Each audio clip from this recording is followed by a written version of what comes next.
Good morning, everyone. Thank you so much for joining us. I'm going to hand things over to Tilda Language Justice Cooperative to just give us a few tips on simultaneous interpretation this morning. Hello, my name is Maria Sigourney. I'm going to be one of the interpreters together with Mortado this morning. And we are going to have language interpretation because this is a bilingual space in English and Spanish. And I'm going to be explaining how to join the interpretation first in Spanish and then in English. Buenos días, mi nombre es María Sigourney y estoy acá con mi compañero Murtado de Tilde Intérpretes y vamos a tener interpretación simultánea inglés y español porque este es un espacio bilingüe. Entonces, si no son bilingües, si no hablan inglés, es importante que accesen la interpretación para que puedan entender lo que se está diciendo en inglés. Y para eso van a ver un globo en la parte de abajo de sus pantallas donde dice Interpretation. Pueden presionar ahí y luego escoger español. Y si están en una tableta o en un celular, van a ver 3 puntitos en la parte inferior derecha donde dice más o more. Y luego se va a desplegar un menú, van a escoger donde dice interpretación de idiomas o language interpretation y luego van a escoger donde dice español. Si tienen algún problema para accesar la interpretación, por favor déjenos saber a través del cuadro de comentarios para ayudarles. Si van a estar hablando el día de hoy, por favor hablen despacio. Y si no están hablando, por favor ponerse en mudo para que no interrumpan a los que están hablando. Ahora voy a repetir lo mismo, pero en inglés. So in order to access interpretation, you will see a globe at the bottom of your screens. You can press there and you can choose English. Please do that if you don't speak Spanish because we're going to have people speaking in both English and Spanish. So it's important that you access the interpretation if you only speak English. And if you're on a tablet or cell phone, you will see 3 little dots at the bottom right corner of your cell phones or tablets where it says more. You can press there and then from that menu you will choose language interpretation and then you choose English. And then make sure to hit done when you're done with the selection. If you are going to be speaking tonight, please speak slowly for the interpretation because Spanish is usually longer than English, so we're always playing catch up. And if you're not going to be speaking, please mute yourself so you don't interrupt the people that are speaking and only one person at the time. If you have any issues accessing the interpretation, please let us know through the chat box so we can help you and enjoy your event. Disfruten su evento. Muchas gracias. Thank you so much. Well, again, welcome everyone. We are excited to have you here this morning and thank you so much for joining NCBA CLUSA's Co-op Practice Area for our webinar today, How Rural Youth Can Leverage Finance to Unlock Opportunity, Examples and Lessons Learned Through Collective Action. My name is Liz and I'm going to run through just a couple housekeeping items here before we get started. So today's webinar is scheduled for an hour and we will have time for Q&A at the end. So we definitely encourage you to use the chat box throughout today's webinar to connect with each other, ask questions of our panelists. We'll have a team moderating that conversation and we'll do our best to get to as many of your questions as possible during our Q&A session. And then I just wanted to mention that this webinar is being recorded and will be available to everyone who registered later this week. So keep an eye out in your inbox for that recording. And with that said, it's my pleasure to introduce our moderator, Carla Decker. Carla is Chief Operating Officer at IDB Global Federal Credit Union, and she is also Chair of NCBA CLUSA's Board of Directors. Carla, welcome. Thank you, Liz. And on behalf of the NCBA CLUSA board and the professional team in DC and around the world, thank you for your interest and participation in today's conversation and the sharing of experiences on the critical work on financial inclusion. It's critical because financial exclusion is one of the biggest barriers facing youth today that constrains their economic empowerment into the future. Nearly half of the world's youth, that's young people between the ages of 15 and 24, remain unbanked. And at its most basic, that means lacking access and opportunity to save, to pay for goods, to become integrated into our formal economies. But that is just the beginning. because the barriers are equally endemic when it comes to accessing capital, as well as the financial information and services required to start or invest in a business training or other asset activities. I know this because I was a practitioner in this field for 10 years. And NCBA CLUSA knows this because it remains a leader and practitioner in youth financial inclusion as well. So thinking about our current context, we know that COVID-19 has exacerbated economic and social inequities, and it has disrupted labor markets, and it also has increased the understanding of how our collective well-being is linked to that of the well-being of our environment. COVID-19 has also resulted in job losses, disruptions in education, and increased financial stress. And today's dreadful conflict affects and displaces millions of people, including millions of youth. So that makes today's conversation even more critical. And with a panel of expert practitioners, we are going to be delighted to hear of cooperative responses and innovation to unlock finance opportunities for youth. And that includes digital financial services, youth-focused financial products, and other solutions to assist young people to transition from informal finance to formal financial products that are not only better their needs, but provides youth the opportunity to use, govern, and truly own their own destiny. Our panelists will feature successes and lessons learned from financial inclusion work with youth in Uganda, Colombia, and Peru, including from NCBA CLUSA's MasterCard Foundation founded Youth Empowerment Through Agriculture, or Yeta, which is the project in Uganda. From Bancomeva, a cooperative bank in Colombia, operating a youth-specific portfolio, and from Rabobank Foundation. And so I am really pleased and honored to be able to introduce our three panelists. As a heads up, I'm going to let you know that one of our panelists is in the midst of joining us. And so the idea here is to first introduce you to the panelists providing their bios. And then I'm going to ask Jonathan Lopez to kick off with his presentation.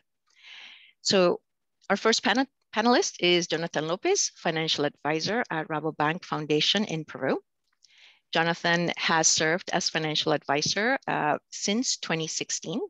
He has more than 20 years of experience as an advisor in public investment, finance, and foreign trade in various organizations in Peru, Bolivia, Guatemala, El Salvador, and Mexico. He's an economist with the National University of Engineering and holds a master's degree in social management from the Pontifical Catholic University of Peru. He holds a master's degree in public management from the Universidad del Pacífico and a diploma in corporate finance from the Universidad del Pacífico and diploma in public investment from the Pontificia Universidad Catholic of Peru.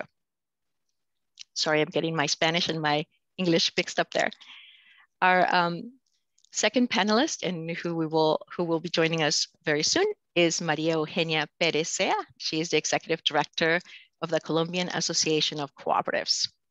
Maria Eugenia Perez is, again, the executive director of the Colombian Association of Cooperatives, or by their acronym, ASCOP. She also serves as the chair of the International Cooperative Alliance's Gender Equality Committee and is the vice president of the Regional Committee on Gender Equality. Maria Eugenia was formerly chair of the board of directors of Comeva, a business cooperative group working across the finance, health, and insurance sectors. A lawyer from the University of Medellin, Maria Eugenia specializes in administrative law. Her expertise includes cooperative law, socioeconomic evaluation of projects, and gender equity analysis. She fosters exchange and debate at the global and regional level on issues related to specific policies and actions around gender equity and cooperative development. Our third panelist is Etienne Naftal. He's the technical lead at USAID's Kenya Empowered Youth. This is a USAID funded project implemented by Michigan State University, NCBA CLUSA, and local partners. He previously worked as Chief of Party for NCBA CLUSA's MasterCard Foundation. This is MasterCard's foundation funded youth empowerment through agriculture project, or Yeta by its acronym, in Uganda.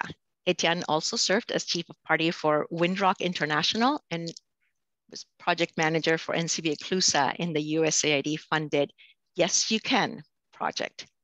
Etienne is a community development expert with more than 19 years of experience in participatory project cycle management, strategic planning, monitoring and evaluation, and knowledge management, as well as people management.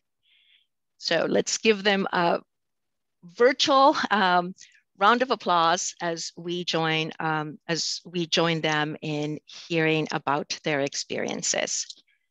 So with that, Jonathan, I'm going to turn it over to you for your introduction of your organization's work.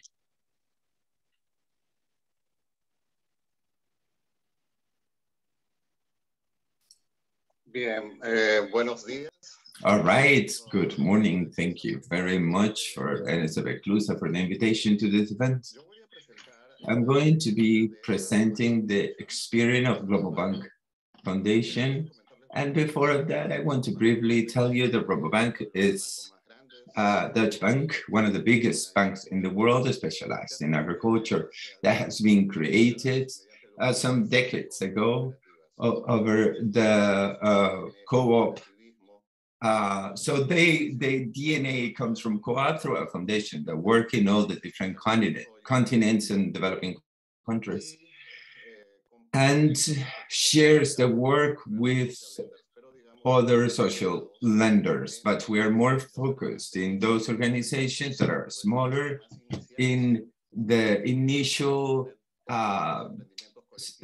status, in all these things that have to do with cocoa, coffee, all of this kind of growing industry, but also more native projects. We have grains and palta, etc. in Mexico. Anyway, so we tend to go to the smallest organization. We don't have a minimum ticket of credits. We can give credits to 10, 20, 30,000 to $2 million to small organization in a concept in which the social lenders who have minimum tickets of 500,000 up, which obviously for management costs, finance costs, become impossible for smaller lenders. But as a foundation, we don't have the stress to generate income, and we can go to these levels or these initial levels of these organizations of growers that frequently are these smaller organizations, younger organizations, are conformed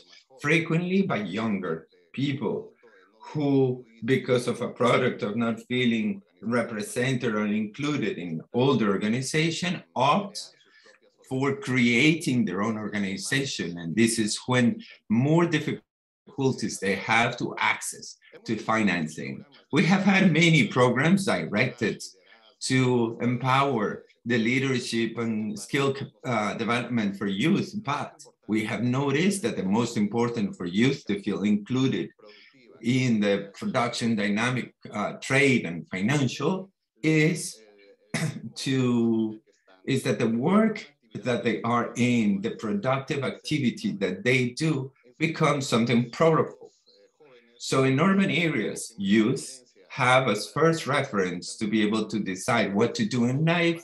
It's how successful are their parents. Those who come from parents who have had success are likely going to follow the same thing. In rural areas, it's the same thing. Somebody who's growing, the son of someone that is growing coffee and is successful is going to follow that. But if their parents are not, it's going to try to follow different alternatives. So financial inclusion also starts by working very hard at every productive activity to become profitable. Thank you very much.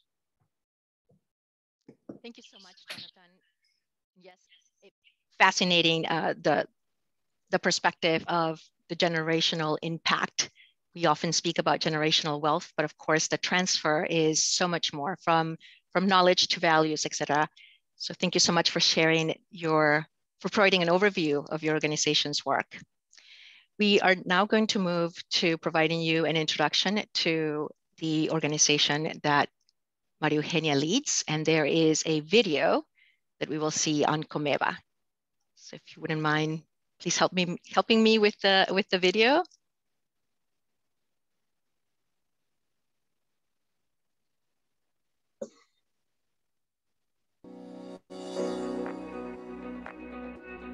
En Banco Omeva, hoy celebramos nuestros primeros 10 años de existencia, 10 años que nos han consolidado como el primer banco con espíritu cooperativo del país y el banco más cercano a nuestros asociados y clientes.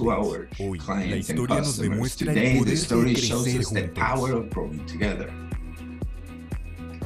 Nacimos como banco en 2011 con la fuerte convicción de cambiar. With a strong conviction of changing lives of many Colombian families.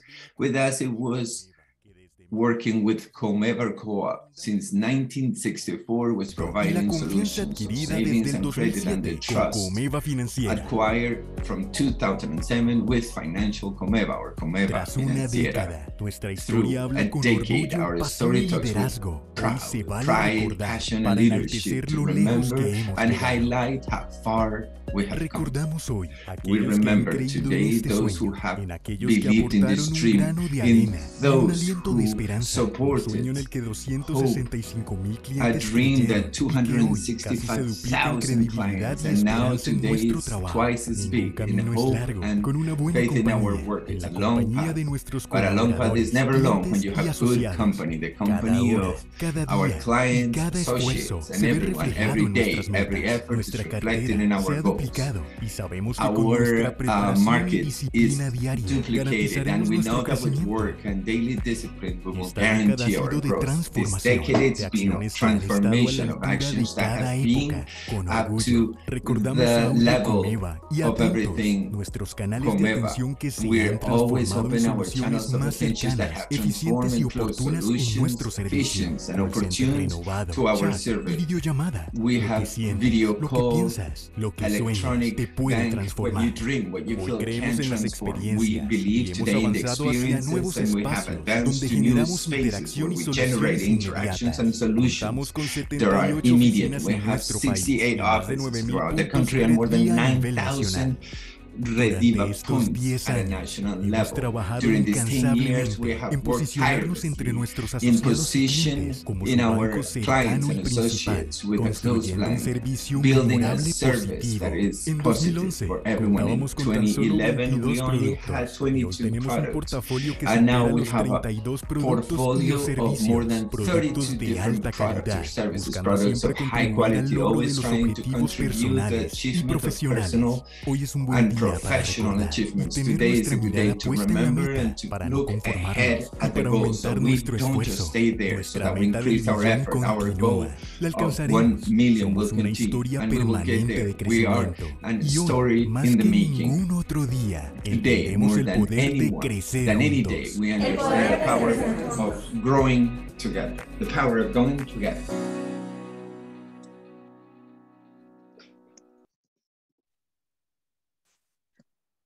Thank you so much for playing that video. I did get a note here that perhaps if you were on this English channel, you could not actually hear the audio.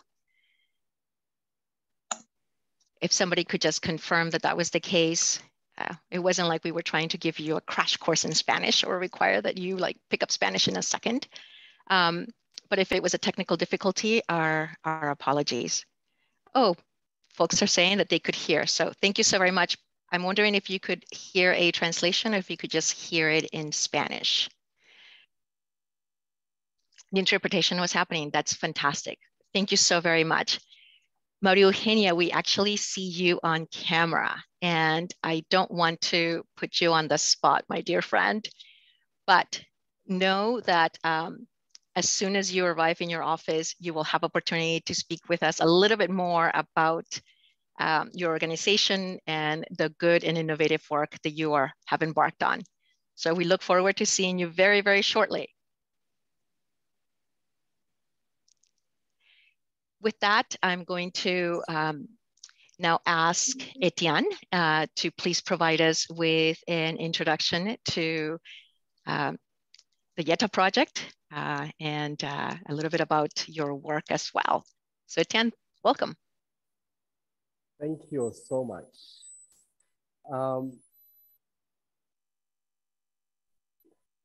The Youth Empowerment Through Agriculture program was a MasterCard funded program. We implemented with the generosity of MasterCard Foundation. If you could move to the next slide.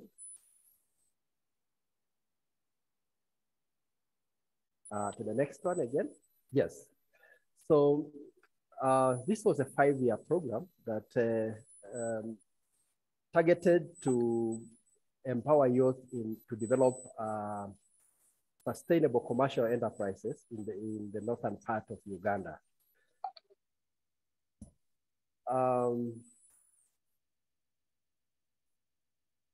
I hear my sound is not so good.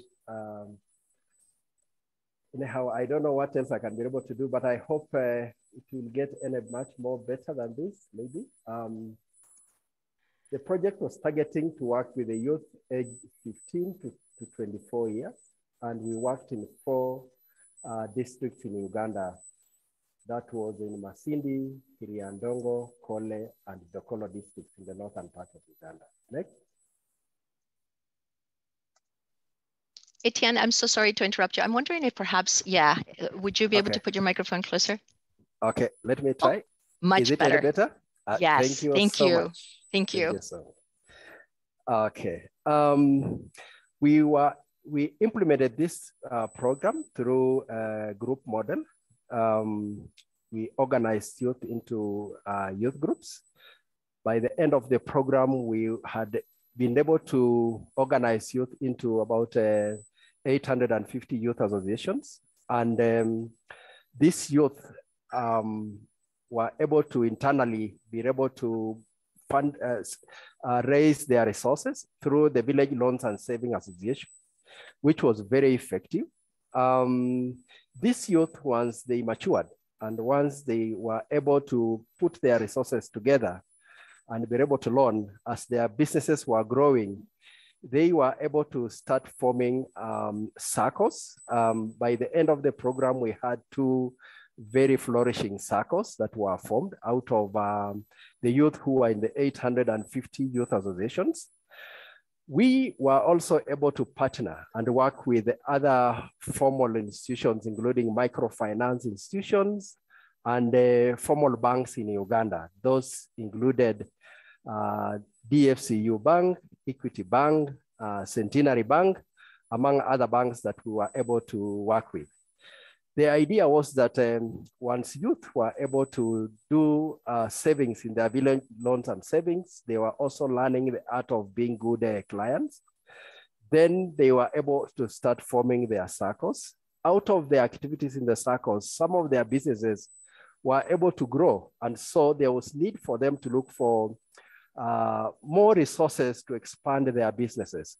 And this is how we were able to work with the banks. And so the banks were very, very crucial because they also supported to help pass information on financial literacy, which was very key to the youth, as there were people who were starting to do their businesses. So some of the youth circles that were able to be formed were Ayer Youth Circle and Adeniko Youth Circles. Adeniko Youth Circles. Next. Next slide, please. So let me quickly now move to some of the achievements that we were able to realize during that period. When we did the baseline survey, initially, not many youth had information on what banks were providing, and especially issues on the products that the banks were providing for the youth.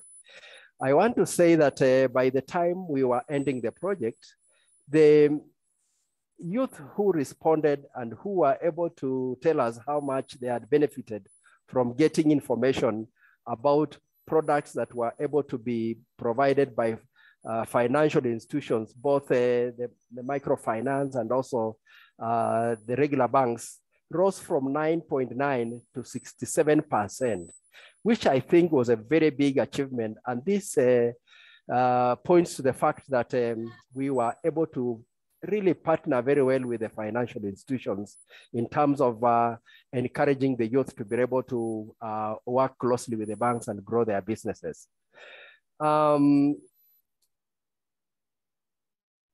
I also want to say that the percentage of those youth who were able to start doing savings, both through their village loans and savings and other mechanisms, rose from,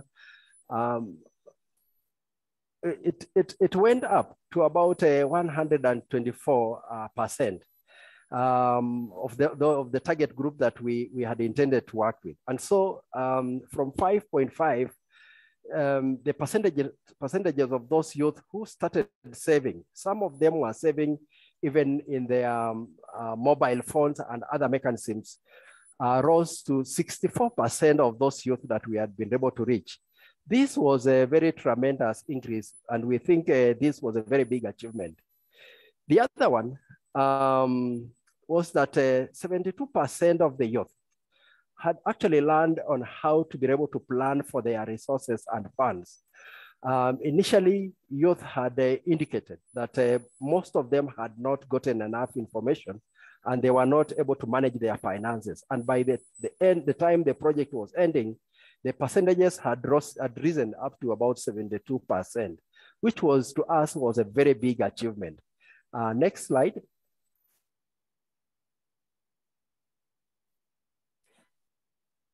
One of the other lessons that we were able to learn was that the issues of youth being able to acquire loans and work closely with the banks to build the confidence and the trust is a very slow process. It's a step-by-step process, and it doesn't need to be rushed because as you may all know, the target population that we were working with was a very, if you were to look at it, was one that was a bit disadvantaged. And so it was very interesting to see that the rate at which they were transitioning was a bit slow, but which was also okay. We were able to use technology to be able to help the youth to be bankable in the process. We worked with Postbank Uganda to be able to do this. The village loans and savings were also one of the other big attractions that were able to pull other government agencies and also donors to working with the village loans and savings. And so there was a huge attraction in terms of people wanting to work with these village loans and savings. And so once the youth were able to start working, it became very easy for other donors to start working with them. I want to say that working with the youth using the group model was actually a very good, interesting thing. The only other challenge that we were able to make, if you were to move to the next slide, because I can see, yes. I want to say that,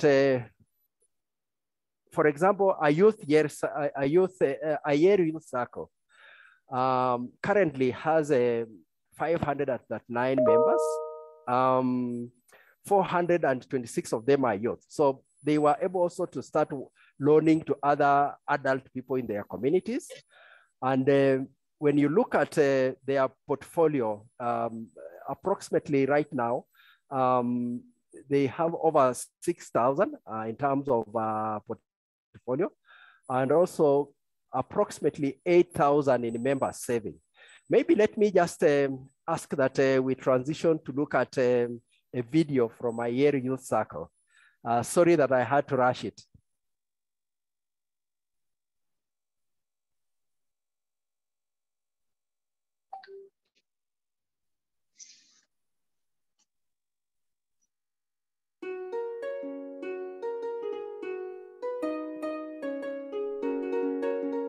Ayer United Youth Circle is one of the youth group here in Ayer sub-county. It was established in the year 2018, formed with the support from NCBA CLUSA to address financial problem that was facing the youth. Also to mobilize funds in order to give out affordable loans also to the young people, basically here in a year sub-county. And we also formed this circle with the intention of being a self-sustainable circle that can drive the development of other young people in the country. For us here, we are regulated by Uganda Microfinance Regulatory Authority as compared to other banks that are under banks of Uganda. There is that easy access to soft loan as compared to other banks. We're also different in terms of our interest rate, which is much lower as compared to other financial institutions. Our interest rate is only 3%. Other benefits also include dividends, which is shared among all members every year. There is quick delivery services from here, like the way we give our loans to people. First of all, this is a one-stop center for the youth. We do linkages to government opportunities. Our circle from here caters to young people in so many ways, like offering the financial literacy trainings to them, linking them to other financial services, giving them affordable loans to start their business. I'm very glad that this circle is now attracting support from other development partners. For instance, Plan International Uganda, that supported us with solar bakery project, charcoal oven, that has so far employed over 30 youth in this community. As a member, after my studies, I came here and borrowed 100,000 and I started up a bakery project, and right now I'm getting 10,000 in a day as my profit. Personally, this circle has helped me to enhance my leadership skills. It has also helped me to establish a piggery project where I now have 50 piglets. Each I'm selling it at 100,000. Then also it has helped me to gain that skills and knowledge about saving. From this circle, I obtained educational loan that enabled me to upgrade. Now I have a diploma in accounting and finance from Chambogo University.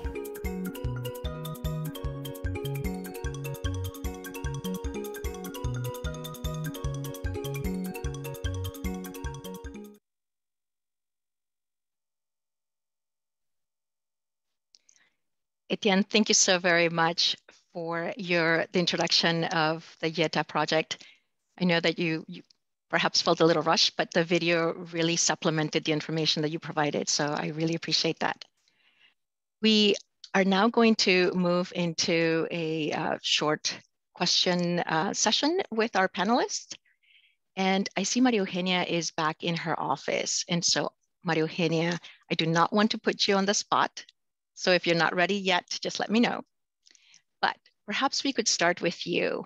And the first question is, what type of financial services and products are most relevant and useful to rural youth? And if within your answer, you also want to give us a small intro regarding your organization, that would be fantastic as well. Thank you. Okay, well, good morning, everyone. For us, it's such a pleasure as an organization, as Coneva. It's such a pleasure to be here in this panel that is so special, talking about cooperative finance for youth. También soy líder en el tema de equidad de género, entonces yo voy a mezclar un poco los dos temas. Banco Meva es un banco que fue creado hace 10 años. En ese proceso de creación de hace 10 años fue un proceso de evolución porque éramos una cooperativa de ahorro y crédito, de servicios múltiples con sección de ahorro y crédito. Fuimos creciendo en la medida en que fueron pasando los años y ese crecimiento obligó por la legislación a que nos convirtiéramos. And this growth helped us to become a bank. We are the only bank of co-op ownership, 100%. where the co-op has a great impact to the associates. We have 360,000 clients, out of which 57% are women and 43 men. We have designed, let's say, through this process that means to be a co-op, different strategies with the means of achieving effectively to impact our communities of associates as users, clients, as we can call them too, which they receive the impact of our entrepreneurial activities in the community. Throughout this process, we have been developing a special product for youth and for women. And because we really have a big group of women, that is very important. Besides, women have credit history conditions that are different from men. So we have been able to prove this through data. We have special components for geared to women specifically, according to the composition and the services that are utilizing. We have women that are younger of 30 years of age. From 31 to 49 is 39%, and above 50 are composed by the 41%. Bancomeva has a special project called Be More Woman. It means captivating, creating, and complying. It really is about achieving the dreams that women have. We have been able to get this group of women 6,000 mortgage credits. We have almost 40,000 credit cards, 19,000 credits for free investment, savings to 6,300 women. Our portfolio is an ideal offer that we have designed so that it can be utilized by women with a 0% commission for handling fees, or for this portfolio for women that has that 0% of handling fees. We at the bank have 1,700 that have an exclusive benefit of this portfolio woman. That is 5 products that are utilized, and this benefit of this portfolio has generated a very positive impact that has looked and has made it so that we are an active part of what the bank, Bancomeva means. We have a segment for youth through Bancomeva, and in this segment, we are providing financial solutions to 244,000 associates that are included, and among those younger than 35 years of age, we have 10,603 youth that are between 18 and 25, which we help them to create credit and provide them credit and financial education and everything that means investment portfolio for youth, hoping that through this of education, financial education, youth start thinking of their future. They look in their best way to invest for them and to create a culture of what it means to become an entrepreneurial and investment, look for productive projects that generate employment, the niche of the market niche of clients and associates. For Conmueva are young professionals or college students, because we have like a membership, it's a closed membership in that sense.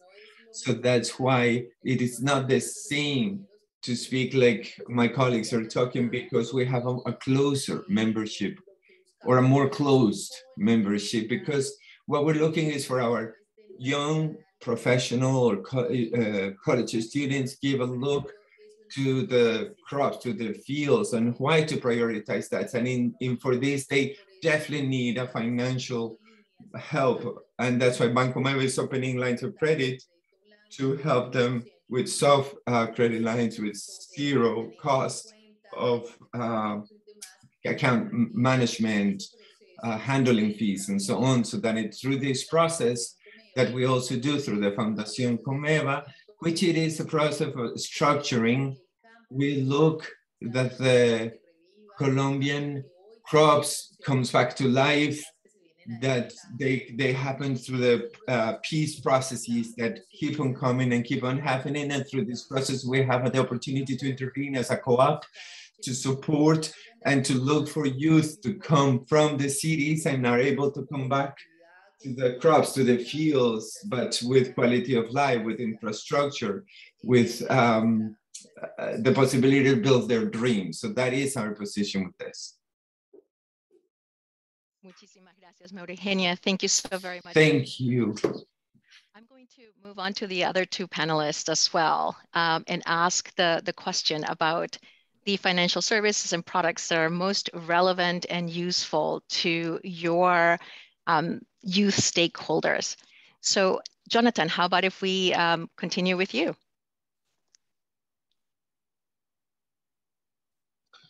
Sí, claro. Sure.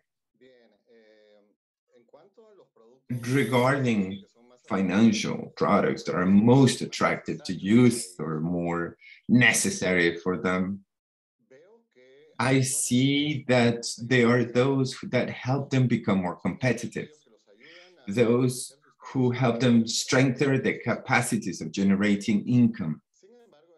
Having said that, rural youth do not suffer a very different problematic into adults in rural areas. We also, the social lenders that work in coffee and cocoa, what we do is provide credits for the final product for the trade part, for exportation, so that they can get better prices. It is much more complicated, and honestly, I don't know any social lender that is giving credits, for instance, for cultivating, for fertilization, for maintaining the crops, even for cropping and post-crop. So all of these parts are not financed, and this creates a very difficult stress for an adult agricultural person, a farmer. But for a young person, it's even harder. They have to start from the moment of buying the land, preparing the land, cultivating the land, so that they can have a crop. So it is much more difficult for them, but it is a similar problematic between the young and the more adult people. So because these are defined as a profile of higher risk, which excludes them more, and many times it forces them to deforestation, to work on areas that are natural reserves to be able to sustain themselves. So in that sense, I think that these credits that are pre-trade under any model of financial product is within what is more attractive to them. Additionally, and I think not less important, it is also necessary to give holistic credits, not just for the production, and not, again, just for the young, but for adult people, but for other means. Consumption credit is what we call, because these people from the rural areas, they generate income and they need credits, not just for production, but in order to send their children to a college in the capital of the department or the capital of the country, or to make home improvements or buy a fridge or, whatever, why not? And so many times we have a lot of achievements at the moment of generating income, the trade aspect of it, but if we don't do it for the consumption, let that be young or adults, the access to financial finance at high rates, 10, 15% credit. The credit that we provide is 8% annually, and this is 10, 15% monthly. So it is like trying to fill up a basket with water, right? Everything just falls through. So I think combining those things to be able to have financial products that can contemplate the whole chain, that can help launch a project to a young person, but also to help them to do an exercise of the consumption at a lower rate. Thank you. Thank you, Jonathan, for your response. And I think as we heard you speak and as we heard Maria Eugenia speak, the sort of the themes that get elevated are first and foremost just the complexity and the broad impact of accessing financial services, accessing credit, affordable financial services and credit, I would say. And so we're starting to see all of those linkages that go just beyond the access to a bank account or a savings account or a checking account, and that issue of credit becomes so critical. And Etienne, I know that in your project, one of the very, very cool things that has happened is that the youth have formed their own SACCOs, their own savings and credit cooperatives as a result of this project of creating access to financing. I'm wondering if we could just switch the question just a little bit for you, since you were able to provide us information regarding products and services earlier. And one of somebody in our audience is posing the question related specifically to how best do we leverage technology, considering the reality that most of local youth, and let's say in Uganda, but in other parts of the world as well, have limited access to phones and other digital services. You spoke of innovation, and so has Maria Eugenia and Jonathan. So I'm wondering, how do you see that? And let's start moving to thinking about forward thinking, and what types of changes do we need to see in infrastructure in general, or in the infrastructure of our financial institutions? Thank you so much, Madam Carla. I want to say that when we were working with the youth in Uganda, one of the key things that emerged is that technology really helps youth to be bankable, because youth who are saving in their village loans and savings, and money was in the banking box, could only be safe when it is in the bank. And so because these were rural youth in the rural communities, where even getting some of the branches, some of the banks were not quite easily reachable. You could cover so many kilometers without reaching a bank. And so key was how do we make this youth be able to get banking services, even from the comfort of their homes or villages where they do their village loans and savings. And so technology became very, very, very, very key. We know that there are areas in this part of the world that technology has not been able to reach, especially the mobile technology. But in areas where we were able to access the mobile telecommunication networks, it became very key for us to use, because together with Postbank, we had a mobile phone app that the youth with very simple phones, not high-tech phones, very simple phones, would be able to access the usual banking services of sending money, pushing to their account, and withdrawing when they were meeting to share or give loans to their members on a day that they have their meetings. And so technology is very key in terms of getting the unbankable youth to be able to save their money and save it well. So I want to say that there is a current trend, and youth, by the way, by nature, are people who love technology. once they get it, they really want to make use of it. And so the experience we had with Postbank Uganda was a very nice experience because youth would push money to their accounts and be able to withdraw when they want. And this developed a relationship between them and the banks. And the banks were also started giving those that had really excelled in terms of loans. They were also able now to trust them and give them loans. Thank you very much. Back to you, Carla. Thank you, Dan. I think that it's, it's fascinating that you start with a project that is focused on providing youth empowerment through agriculture, and end up in a situation where the youth are actually forming co-ops. And this goes to another question that is posed by a participant who asks, is anybody teaching youth in how they can be entrepreneurs in a co-op business model? And reflects on the fact that the U.S. Agriculture industry was founded and built by cooperatives, and we're trying to really get back to more cooperative enterprises that enable and empower folks. And so, Maria Eugenia, if you don't mind, I'm going to turn to you and ask you, because I know that Comeva is steeped in its cooperative identity. So as you serve women and you serve youth with these fabulous programs, is there an element in there in which you also have a role in ensuring that the cooperative business model is one that is also taught and furthered for your stakeholders?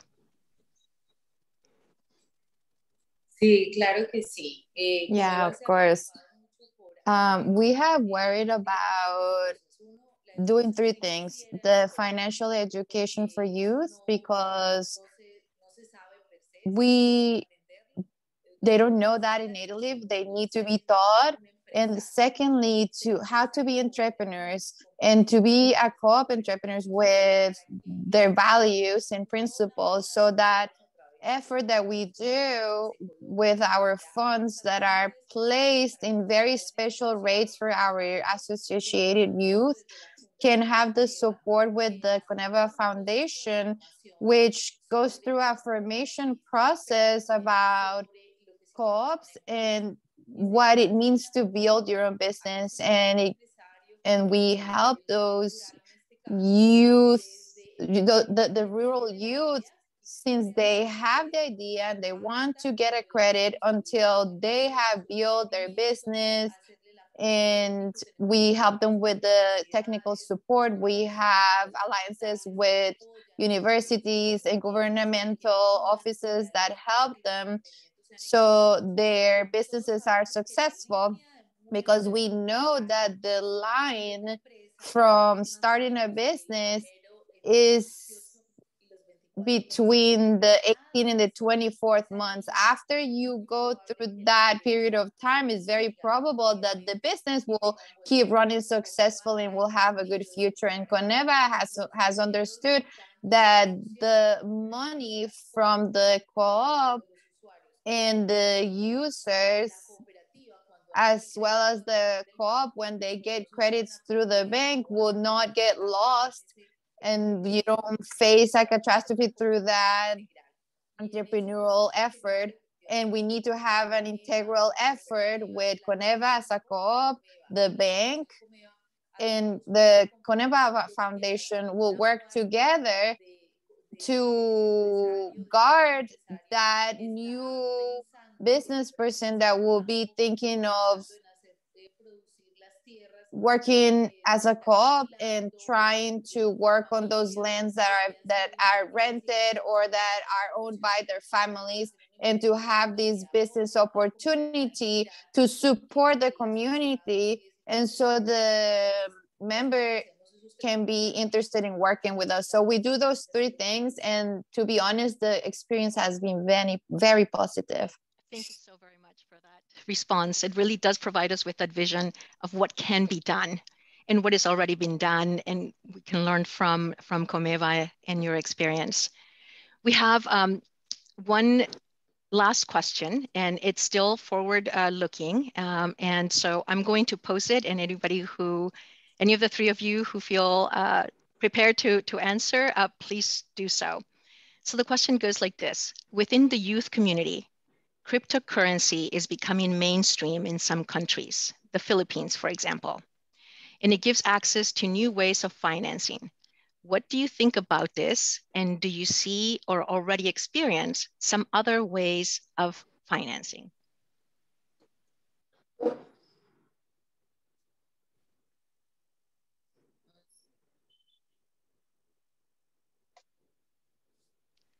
It speaks to the question of, innovation.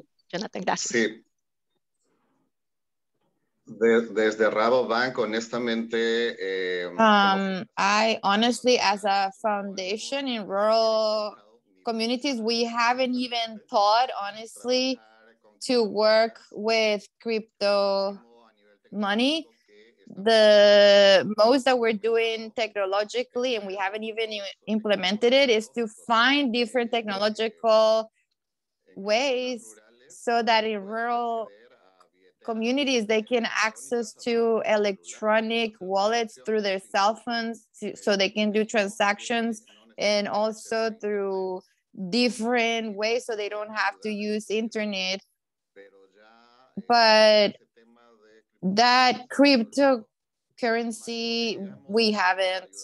The maximum we have done is, for instance, for those coffee and cacao producers to be able to negotiate live their products in real prices of the day,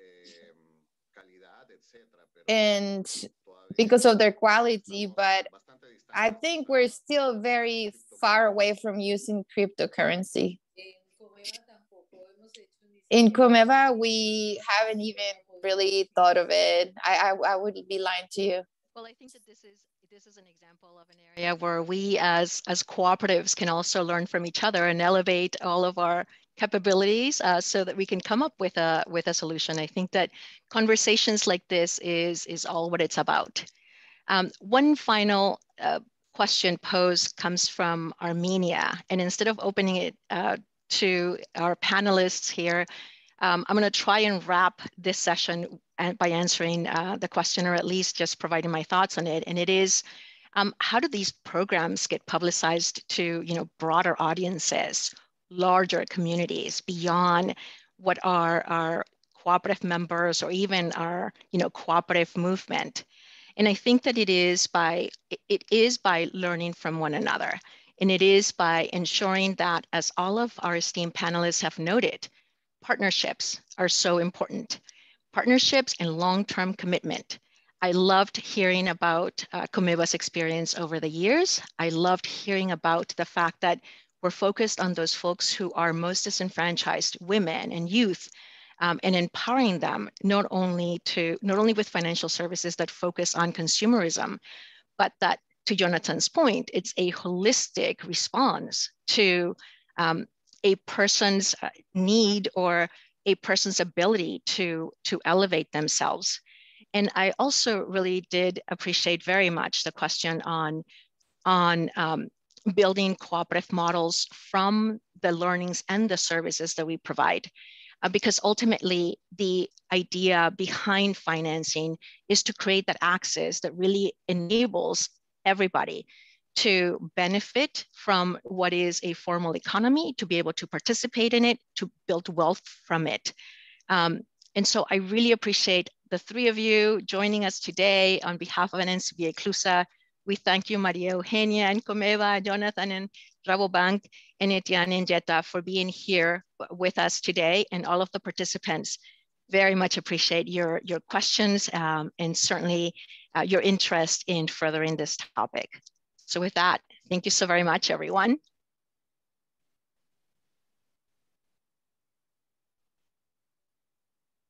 Muchas gracias. Thank you. Gracias, Jonathan. María Eugenia, muchísimas gracias. Etienne, thank you so much. Thank you, Etienne. Muchas gracias por tenernos en cuenta. Que estén muy bien. Estuvo muy interesante. Igualmente, gracias, María Eugenia. A pesar de la Nos vemos. carrera. Bueno, nos vemos, nos hablamos. Listo, hasta luego. Hasta luego. Chao, chao. Chao, chao.